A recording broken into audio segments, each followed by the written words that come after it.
Hello, and welcome to the Morning Flow, your water and wastewater industry brief. I'm bringing you the latest from across the nation. We've got some important updates this week, so let's dive right in.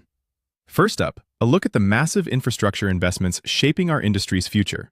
American Water's Indiana unit recently highlighted its 2025 capital plan, a $246 million investment to upgrade treatment plants, water mains, and other critical assets. This is part of a much larger national trend of utilities tackling aging infrastructure.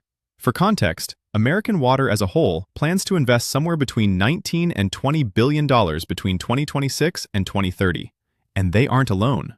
California Water Service is planning around $760 million in spending for 2026, while Essential Utilities has a $1.7 billion plan for this year. Next, if you're tracking industry consolidation, this one's important. Public hearings are set for a major Pennsylvania utility merger. Speaking of American Water and Essential Utilities, the two giants are seeking to merge, and the Pennsylvania Public Utility Commission has scheduled public hearings for April 22nd to gather community feedback. This is a critical step in the regulatory approval process for a deal that would combine two of the country's largest water and wastewater service providers.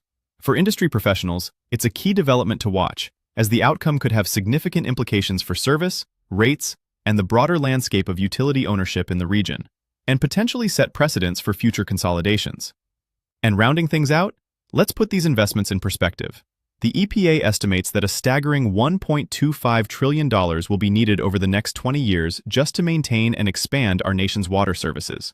With roughly 2.2 million miles of aging pipelines across the U.S., these multi-million and multi-billion-dollar capital plans we're seeing from major utilities aren't just line items on a budget. They are the essential down payments on securing a reliable water future for communities across the country. It's a challenge that will require sustained investment from everyone in the sector.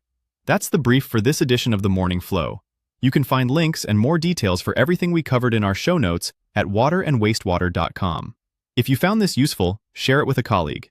Thanks for tuning in, and we'll catch you on the next one.